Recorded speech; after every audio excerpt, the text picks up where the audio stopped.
આજની આ પ્રેસ વાર્તામાં અમે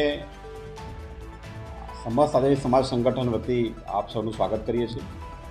આ પ્રેસ વાર્તા ખાસ એક મહત્ત્વના વિષય પર રાખવામાં આવી છે અને એ છે કે તારીખ 21/8/2024 એટલે કે પરમ દિવસે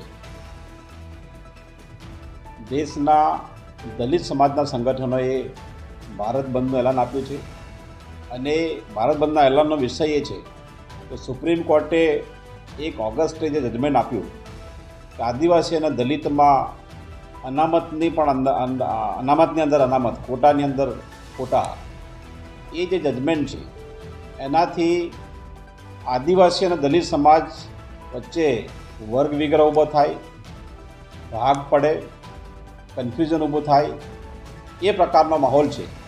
એટલે એનો અમે એસસી અને એસટી સમાજ વિરોધ કરીએ છીએ। આ એવું જજમેન્ટ છે કે જે સુપ્રીમ કોર્ટે એક સમયે 2005માં સુપ્રીમ કોર્ટે જ આ પ્રકારના વર્ગીકરણનો વિરોધ કર્યો હતો। એમને ચુકાદો આપ્યો હતો કે આવું આદિવાસીઓમાં, દલિતમાં નહીં કરી શકાય, જે ઓબીસીમાં કરી શકાય। 2005માં, 6માં, 10માં આ પ્રકારના ચુકાદા આવી ચૂક્યા છે।